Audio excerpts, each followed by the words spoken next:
अन्नदाता। पग पग पर है संग तुम्हारे अन्नदाता। लहू किसानों का बन के पसीना सींचता है धरती का सीना। मेहनत का तेरी हक दिलवाने, नई तकनीक नई खोज बताने। पशुधन को गुणवान बनाना, पौध सुरक्षा को सिखलाना, खेती के सब गुर समझाने, भारत का सरताज बनाने। आठों पहर है संग तुम्हारे अन्नदाता अन्नदाता।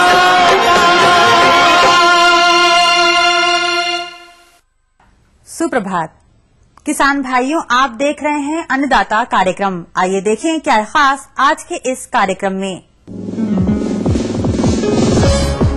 रजनीगंधा फूल की खेती पर विशेष जानकारी।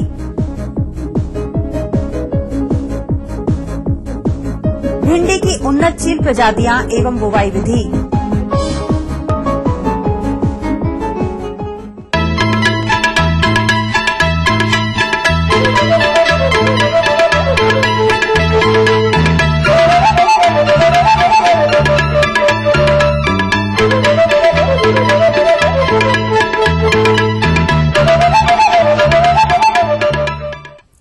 मनमोहक सुगंध वाले फूलों में रजनीगंधा फूल की खेती साज सज्जा व उपहार देने के लिए की जाती है। साथ ही इससे निकाला गया सुगंधित तेल भी काफी कीमती होता है। इसलिए प्रदेश के कुछ किसान भाई इसकी खेती व्यवसायिक दृष्टिकोण से करके प्रति एकड़ वर्ष में 80,000 से लेकर 1 लाख रुपए की आमदनी प्राप्त कर रहे हैं। लेकिन बहुत से किसान भाइयों द्वारा इसकी खेती की तकनीकी ज्ञान के अभाव में या फिर लापरवाही वश, जैसे गलत खेत का चयन, ठीक प्रकार से खेत की तैयारी न करना, उचित मात्रा में पोषक तत्वों का प्रयोग न करना, अस्वस्थ कंदों का चयन, अनुपचारित कंदों की बुवाई, कंदों की अनियमित दूरी पर बुवाई तथा बुवाई उपरांत किए जाने वाले शस्य कार्यों में लापरवाही के कारण रजनीगंधा फूल के खेत में कम कंदों का जमाव, खरपतवारों की अधिकता, फसल की कम बढ़वार तथा कीट रोगों का प्रकोप देखा जाता है, जिसके कारण प्रति एकड़ कम फूल की डंडियां तथा कम फूल की प्राप्ति होती है। फलस्वरूप वर्ष में 30 से 35,000 प्रति एकड़ लाभ से संतोष कर लेते हैं और कभी कभी तो उनका लागत मूल्य भी नहीं आ पाता है। अतः किसान भाइयों, यदि आप रजनीगंधा फूल की खेती करना चाहते हैं तो इसकी खेती में कौन कौन से आवश्यक बिंदुओं पर ध्यान देना है, इसके लिए देखिए रजनीगंधा फूल की खेती पर अन्नदाता की यह विशेष प्रस्तुति। रजनीगंधा की फसल को हर तरह की मिट्टी में उगाया जा सकता है, परंतु बलुई दोमट या सिल्टी दोमट मिट्टी उपयुक्त होती है। यह ध्यान देना आवश्यक है कि खेत छायादार जगह में ना हो, अर्थात जहां सूर्य का पूर्ण रूपेण प्रकाश मिलता हो तथा जल निकास का उचित प्रबंधन हो, वहीं इसकी खेती की जाए। खेत का चुनाव कर लेने के बाद उसे एक बार मिट्टी पलटने वाले हल से तथा 2 से 3 बार देसी हल से जुताई करके पाटा चलाकर मिट्टी को भुरभुरी बना लें तथा समतल कर दें। चूँकि यह कंद वाली फसल है, इसलिए कंद के समुचित विकास के लिए खेती की तैयारी ठीक ढंग से होनी चाहिए। अंतिम जुताई के समय ही खेत में कंपोस्ट या गोबर की अच्छी सड़ी खाद मिला देते हैं। अब आइए चर्चा करते हैं किस्मों के चुनाव पर। फूलों के आकार, प्रकार एवं बनावट के अनुसार रजनीगंधा की किस्मों को 4 वर्गों में बांटा गया है। सिंगल, सफेद रंग के फूल एवं पंखुड़ियों की केवल एक पंक्ति। डबल, सफेद फूल पंखुड़ियां कई पंक्तियों में तथा सीरा हल्का गुलाबी। हाफ डबल या अर्ध डबल, सफेद रंग एवं पंखुड़ियों की 2 से 4 पंक्ति। वेरीगेटेड, पंखुड़ियों की एक पंक्ति परंतु पत्तियों के आकर्षक रंग एवं भिन्नता के कारण 2 प्रकार, स्वर्ण रेखा, रजत रेखा। सिंगल किस्म के फूल लगभग सभी मौसम में पूर्णतः खिल जाते हैं और इसके फूल सुगंधित होते हैं। डबल में जो किस्म उपलब्ध है उनमें हर श्रृंगार मुख्य है। 2 सेंटीमीटर व्यास या इससे बड़े आकार वाले कंदों का चुनाव रोपाई के लिए करना चाहिए।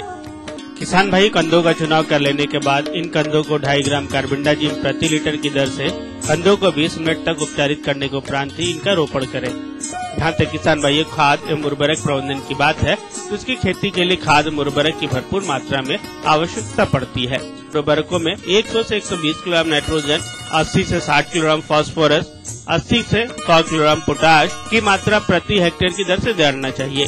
नाइट्रोजन की मात्रा को 3 बराबर भागों में 30, 60 और 90 से 100 दिनों पर किस्तों में डालना चाहिए, जबकि कंपोस्ट, फास्फोरस एवं पोटाश की पूरी मात्रा को कंद रोपने के समय ही दे देना चाहिए।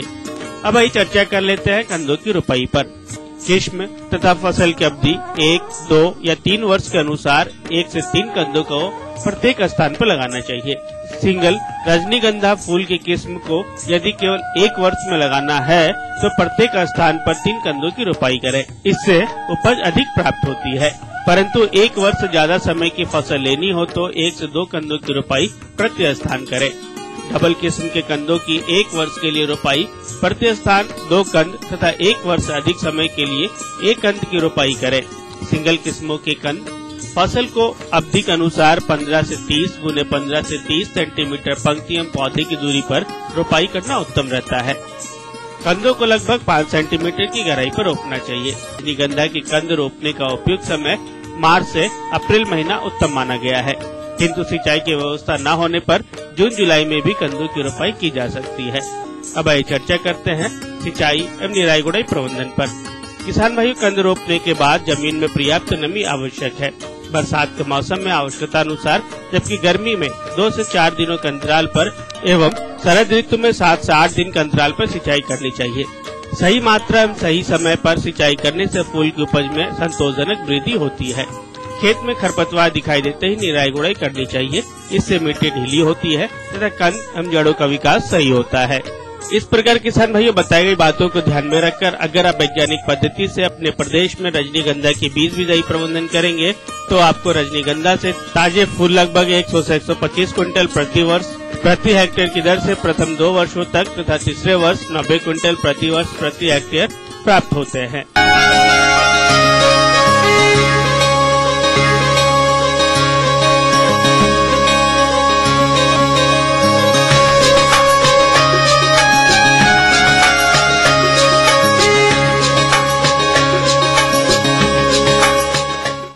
आज के समय में किसान भाई किसी न किसी सह व्यवसाय से जुड़े हुए हैं, जिसमें दुधारू पशुओं का पालन करने वाले किसानों की संख्या अपने प्रदेश में सबसे ज्यादा है। अतः इस व्यवसाय को लाभकारी बनाने के लिए पशुओं को उनकी विभिन्न अवस्थाओं के अनुसार आहार उपलब्ध कराना एक महत्वपूर्ण बिंदु होता है। यदि पशुओं की आहार व्यवस्था व अन्य प्रबंधनों पर ध्यान नहीं दिया गया तो पशुओं का दूध उत्पादन प्रभावित होता ही है, साथ ही इनमें आने वाली समस्याओं के कारण आर्थिक क्षति उठानी पड़ती है। इसलिए जो किसान भाई इस व्यवसाय से जुड़े हुए हैं, उन्हें इस व्यवसाय से लागत के अनुकूल उचित लाभ मिले, इसके लिए आहार व्यवस्था तथा अन्य प्रबंधनों पर संपूर्ण जानकारी दे रहे हैं शैक्षणिक डेयरी फार्म नगला पंतनगर के डॉक्टर RS बंसल। ये हमारे सारे जो कि हॉल्स्टीन फ्रीजियन, जिसको भी HF भी बोलते हैं, उसका और साहीवाल के क्रॉस। इन पशुओं के लिए हमारे देसी पशुओं की अपेक्षा जो तापक्रम है वो कम चाहिए होता है। जैसे कि ये हमारा 20-21 डिग्री के तापक्रम के ऊपर जो है बहुत अच्छी बढ़वाने की होती है और दूध देने के लिए भी ये सबसे अच्छा तापमान के लिए रहता है। लेकिन जो हमारे देसी पशु हैं उनके लिए इनसे लगभग 8-10 डिग्री का ज्यादा टेम्परेचर जो है वो उस पे भी वो अच्छी परफॉर्मेंस कर लेते हैं। तो जो हमारे संकर किस्म के पशु हैं उनको टेम्परेचर कम रखने के लिए हमें इन्हें विशेष प्रकार का प्रबंध करने की आवश्यकता होती है। जैसे जहाँ पर पशुओं को रखा हुआ है वहाँ पर हमें जो भी शेड बनाए हुए हैं उनके ऊपर छत होनी चाहिए, पानी का उनके लिए समुचित प्रबंध होना चाहिए तथा जो भी हम चारा पशु को खिला रहे हैं वो उत्तम किस्म का हो, जिसमें कि हरे चारे का समावेश जरूर हो तथा पशु के लिए जो भी आप दाना दे रहे हैं वो उसकी आवश्यकता के अनुसार होना चाहिए। जैसे कि जो ज्यादा पशु दूध दे रहा है उसके लिए ज्यादा दाने की आवश्यकता होती है। अगर हमारे पास चारा अच्छी किस्म का है जिसमें कि एक दाल वाला या 2 दाल वाला चारा अगर है तो उसमें लगभग 40-50 किलोग्राम अगर हम दे देते हैं पशु के लिए तो वो 4 से 5 किलोग्राम आवश्यकता के लिए जितने पोषक तत्व होते हैं उनकी आवश्यकता पूरी कर देता है। लेकिन इसके ऊपर जब अगर पशु और ज्यादा दूध दे रहा है तो उसके लिए फिर हमें संतुलित दाना देने की आवश्यकता होती है, जो कि 2 से 2.5 किलो दूध अगर हमारे भैंस के लिए है तो उसके लिए हमें 1 किलो संतुलित दाना देने की आवश्यकता होती है, और गाय के लिए वो चाहे संकर है चाहे देसी है जैसे, तो उसके लिए 3 किलो के ऊपर 1 किलो दाना जो है देने की आवश्यकता हमेशा बनी हुई रहती है। कि जहाँ तक बात है, जैसे हम पशु को जो भी दाना देते हैं तो वो उसकी आवश्यकता के अनुसार ही होती है। तो क्योंकि गर्मी के दिनों में चारा खाने की जो क्षमता है वो थोड़ी कम हो जाती है, तो पशु को जो भी हम दाना दे रहे हैं उसमें एनर्जी की जो लेवल है उसको हम कॉन्सेंट्रेट फॉर्म में देते हैं, ताकि चारा जो है पशु ज्यादा ना खा करके जो उसकी आवश्यकता है वो ज्यादा दाना खाने से जो है पूरी हो जाए। तो उस चीज को ध्यान में रख करके हमारा जो बैलेंस राशन है उसमें एनर्जी की लेवल जो है हम बढ़ा सकते हैं, और प्रोटीन की लेवल से तो उसके ऊपर कोई उतना असर नहीं पड़ता। संतुलित दाने में हम जो भी जो दाने मिलाते हैं उसमें 1 दाल वाला और 2 दाल वाला दाना जो है वो होना चाहिए, उसका मिश्रण होना चाहिए। साथ में उसमें मिनरल मिक्सचर, जो कि जो भी आप बाजार में दवाइयाँ खरीदते हैं, मिनरल मिक्सचर जो है वो ले सकते हैं, और वो हमारा 100 किलो मिश्रण अगर आप बनाते हैं संतुलित दाना तो उसके अंदर 2 किलो वो डालने की जरूरत होती है, और उसके साथ 1 किलो नमक।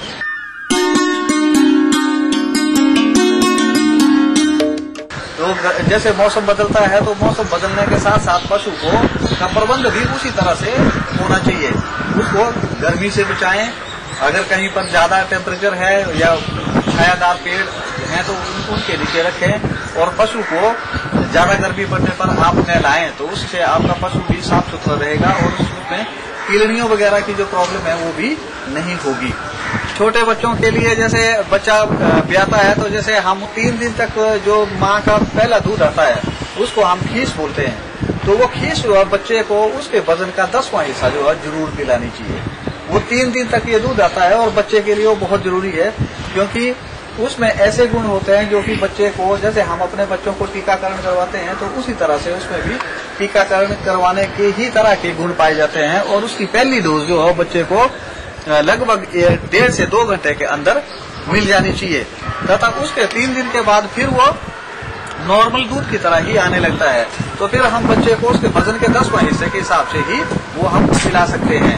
जो भी मौसम बदल रहा है उसके हिसाब से हम जो भी पशु के लिए आवश्यक कार्रवाई है वो करें, चारा उसको ठीक ढंग से डालें, पानी का उसमें पूरा प्रबंध रहे, उसको नहलाने की व्यवस्था करें, उसका जहां भी जिस बाड़े में रखा हुआ है उसमें उसको साफ सुथरा रखें, तो आपके लिए वो लाभदायक सिद्ध होगा और आपका पशु ज्यादा दूध देगा, और गर्भ धारण करने की जो स्थिति है वो भी समय से आ पाएगी और आप अपने पशुओं से ज्यादा लाभ जो है वो ले सकेंगे। अन्नदाता कार्यक्रम में समय हो चला है एक ब्रेक का।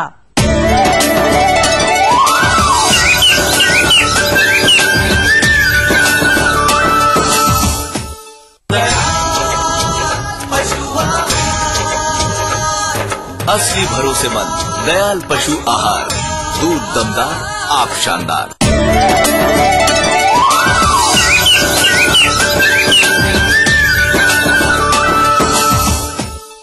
ब्रेक के बाद हम फिर हाजिर हैं अन्नदाता कार्यक्रम में आपके साथ।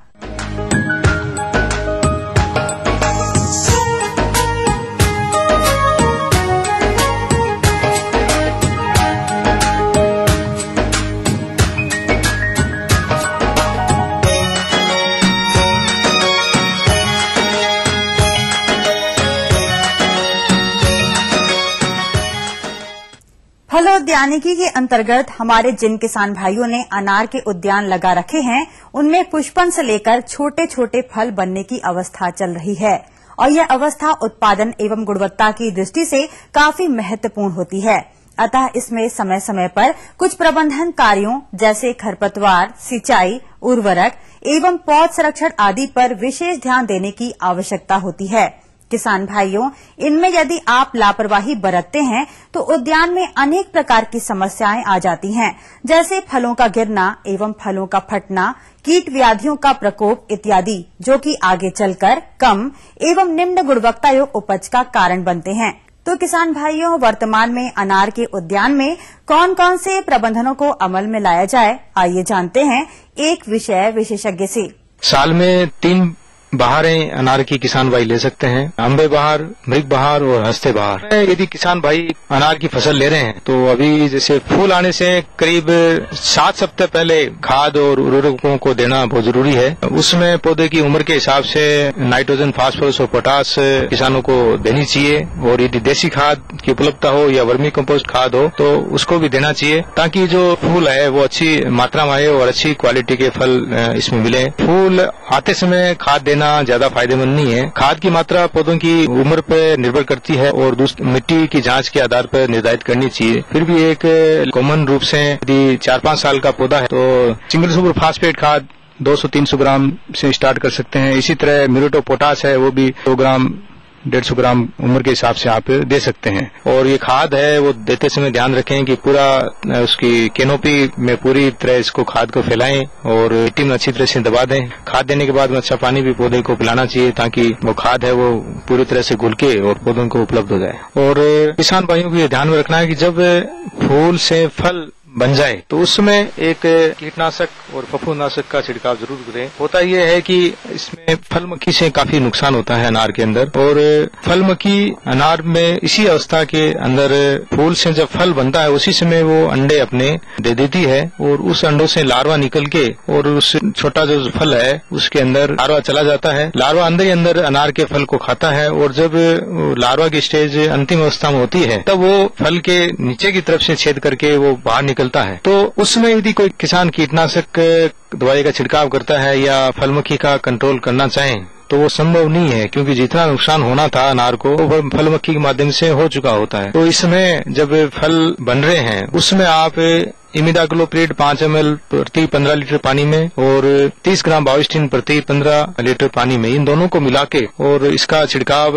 कर सकते हैं। इस इमिडाक्लोप्रिड और कार्बेंडाजिम या बाविस्टिन के छिड़काव को 1-2 बार फिर रिपीट करें 15 दिन के अंतराल पे, ताकि दूसरे जो कीड़े हैं या फफूंद वाली बीमारियां हैं वो भी फ्रूट पे नहीं आए, क्योंकि अनार पे फलों के ऊपर कई तरह की फफूंद वाली बीमारियां भी लग सकती है। एंथ्रेक्नोज भी आ सकता है, जिसमें फलों की क्वालिटी काले धब्बे आने से या इंसेक्ट के रस के कारण क्वालिटी खराब हो जाती है, तो मार्केट में उसकी रेट कम हो जाती है। तो उससे बचाव के लिए आपको 2-3 स्प्रे इंसेक्टिसाइड का और बाविस्टिन का या फंजीसाइड का करना पड़ेगा, ताकि जो फलों की क्वालिटी है वो अच्छी आए और अच्छे चमकदार फल हो, किसी तरह के दाग धब्बे नहीं हो। अनार के अंदर फलों के अंदर क्रैकिंग की समस्या भी काफी आती है। फलों की क्रैकिंग के सामान्यतः 2 कारण हैं। एक तो यदि लगातार सूखा है और अचानक अधिक मात्रा में पानी पिलाते हैं तो फलों में क्रैकिंग हो सकती है। इसके अलावा कुछ वेराइटल करेक्टर भी है, कुछ वेराइटी में ज्यादा क्रैकिंग होती है, कुछ में कम क्रैकिंग होती है। तो क्रैकिंग की समस्या है तो 0.2% बोरेक्स का छिड़काव करके क्रैकिंग की समस्या को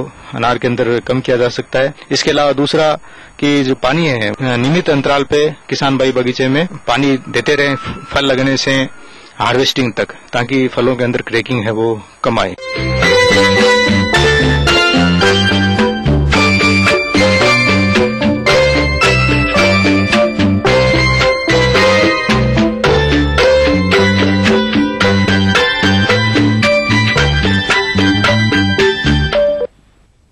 जायद में बोई जाने वाली सब्जी की बात करें तो भिंडी की खेती इस समय बड़े पैमाने पर की जाती है और बहुत से किसान भाइयों ने समय से इसकी बुवाई कर ली होगी, लेकिन कुछ किसान भाइयों के पास खेत न खाली रहने के कारण अभी तक बुवाई नहीं किए होंगे, तो अभी भी बुवाई कर सकते हैं। परंतु इसके लिए आवश्यक है कि सही प्रजातियों का चयन कर बुवाई की सही तकनीकियों का अनुपालन किया जाए। परंतु प्रायः देखा जाता है कि भिंडी की बुवाई के समय किसान भाइयों द्वारा अज्ञानता एवं लापरवाही वश लोकल एवं पुराने बीजों का चयन, सही खेत का चयन न करना तथा भूमि की ठीक प्रकार से तैयारी न करना, खाद उर्वरकों का असंतुलित मात्रा में प्रयोग, अनौपचारिक बीज बोना एवं बुवाई की उचित दूरी का ख्याल न रखना इत्यादि कमियों के कारण खेतों में कम बीज जमाव, खरपतवारों की अधिकता, कम पौध या ज्यादा घना होना देखा जाता है और ऐसी फसल में कीट रोगों का प्रकोप भी बहुत ज्यादा हो जाता है। अतः किसान भाइयों, यदि आप जायद भिंडी की बुवाई करने जा रहे हैं तो भिंडी की कौन कौन सी उन्नतशील प्रजातियां तथा बुवाई तकनीक क्या है, इसके लिए आज हमने आमंत्रित किया है कानपुर के डॉक्टर IN शुक्ला को। इस फसल के लिए हम भूमि की तैयारी, भूमि का चयन कैसे करें। तो किसान भाइयों, जैसा कि आप जानते हैं, जायद की फसल होने के नाते इस मौसम में खेत बिल्कुल समतल होना चाहिए। दोमट भूमि सामान्य पीएच वाली सबसे उपयुक्त मानी जाती है। इस दृष्टि से इस फसल के लिए उर्वरा शक्ति वाली भूमि सबसे ज्यादा उपयुक्त मानी जाती है। सबसे पहले हमें इस खेत को मिट्टी पलटने वाले हल से गहरी जुताई कर देना चाहिए। इसके उपरांत 3-4 जुताई सामान्य हल से अथवा कल्टीवेटर से तैयार कर लेना चाहिए। खाद में जीवांश की मात्रा वाली खाद अगर इसमें प्रयोग करते हैं तो इससे भूमि की उर्वरा शक्ति तो बनी ही रहती है। भूमि में हवा का जो संचार है वो अच्छा रहता है। जल धारण करने की क्षमता भूमि की अच्छी रहती है। अंतिम जुताई के आसपास ही हमें 15 से 20 टन सड़ी गोबर की खाद अथवा कंपोस्ट खाद को खेत में मिला देना चाहिए। इसके पश्चात हमें 60 किलोग्राम नत्रजन, 30 किलोग्राम फास्फोरस तथा 30 किलोग्राम पोटास प्रति हेक्टेयर की दर से हमें भिंडी की फसल के लिए देना चाहिए। इसमें आधी नत्रजन तथा पूरी फास्फोरस और पोटास की मात्रा को अंतिम बुआई के समय ही हम अपने खेत में मिला देते हैं। किसान भाइयों, अब हम बात करते हैं भिंडी की उपलब्ध प्रजातियों की। जैसा कि आप जानते हैं कि हमें भिंडी का बीज किसी रजिस्टर्ड संस्था अथवा पब्लिक सेक्टर की विश्वसनीय कंपनियों से का बीज ही खरीदना चाहिए। प्रमुख रूप से प्रजातियों में पूसा सावनी, रेड वंडर, परभनी क्रांति, पंजाब पद्मिनी, अर्का अनामिका, हिसार उन्नत, वर्षा उपहार, अर्का अभय, काशी सतधारी आदि बहुत सारी ऐसी प्रजातियां हैं। इसमें किसान को जो भी प्रजाति आसानी से सुविधानुसार उपलब्ध हो जाए उसका बीज लेकर के बुआई करना चाहिए। बुआई से पूर्व हमें ध्यान देना चाहिए कि हम बीज को शोधित कर लें, उपचारित करके ही हम बुआई करें। इसके लिए किसान को चाहिए 2 ग्राम थीरम अथवा बेबस्टीन प्रति किलोग्राम बीज की दर से शोधन कर लेना चाहिए। 15 से 20 किलोग्राम बीज प्रति हेक्टेयर की दर से जायद की बुआई के लिए आवश्यक होता है। हमें चाहिए कि हम अपनी भूमि को अच्छी तरह से समतल करके क्यारियां बना लें, तत्पश्चात बुआई की शुरुआत करें। बुआई के लिए 30 सेंटीमीटर गुणे 30 सेंटीमीटर अथवा 45 गुणे 30 सेंटीमीटर की दूरी पर हमें भिंडी की फसल की बुआई करनी चाहिए। तो किसान भाइयों, इस प्रकार से अगर बताई गई तकनीक के अनुसार किसान फसल का प्रबंधन करेंगे तो निश्चित रूप से उन्हें अच्छी उपज मिलेगी। अन्नदाता कार्यक्रम में समय हो चला है एक और ब्रेक का।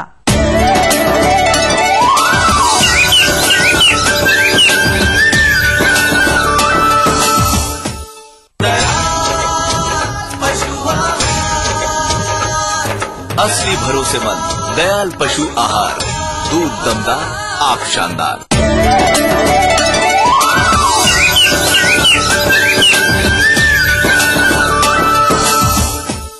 ब्रेक के बाद हम फिर हाजिर हैं अन्नदाता कार्यक्रम में आपके साथ।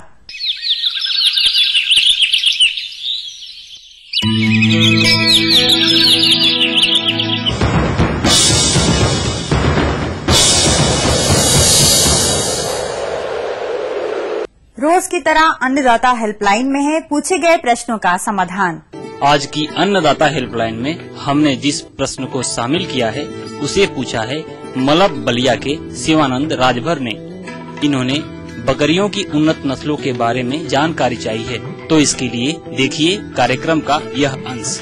किसान भाइयों, जहाँ तक बकरियों की नस्ल की बात है तो पूरे देश में विभिन्न प्रदेशों की अपनी अलग अलग जलवायु है और अलग अलग जलवायु के लिए अलग नस्लें हैं।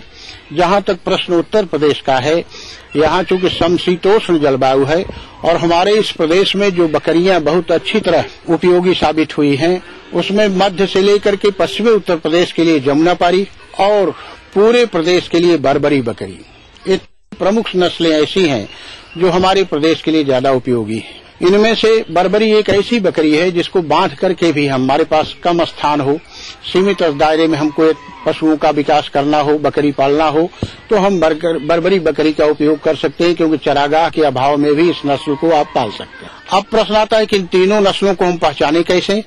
तो जो हमारे प्रदेश की सबसे अच्छी और ज्यादा प्रशंसनीय प्रसिद्ध नस्ल है वह जमुनापारी है, जो 2 से 2.5 फीट ऊंची, खैरे रंग से लेकर के काला सफेद धब्बे के साथ, बड़े बड़े कान जो लगभग 9 इंच से 12 इंच तक के लंबे होते हैं, सिर का भाग उठा हुआ, माथे जिसको आप कहते हैं माथा उठा हुआ, पूंछ की जो है लंबाई अन्य बकरियों की अपेक्षा ज्यादा अधिक, और यह जो है ज्यादा पसंद करती है झाड़ झंखाट में खड़े होकर के चलने में। इसको यदि बांध के खिलाया जाए तो इससे अच्छा लाभ नहीं मिल सकता है।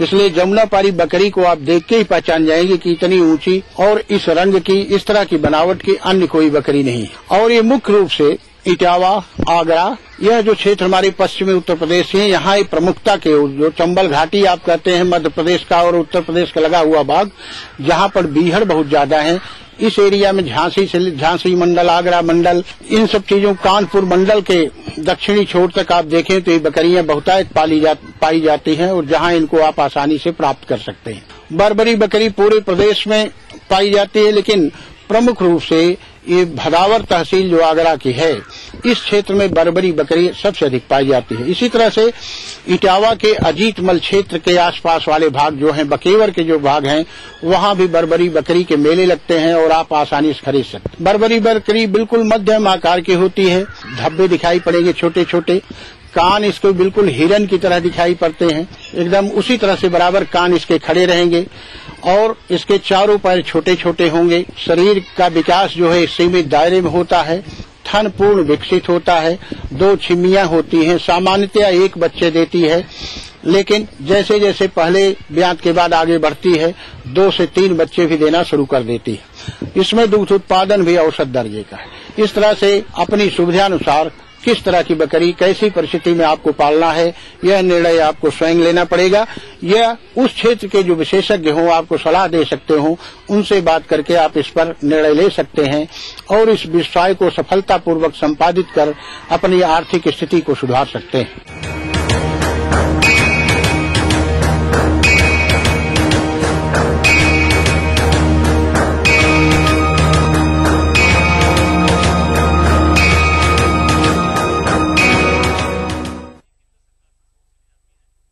अब रुख करते हैं प्रदेश की प्रमुख मंडियों की तरफ।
किसान भाइयों, अन्नदाता तत्पर है आपके लिए, क्योंकि आपकी समस्या हमारा समाधान।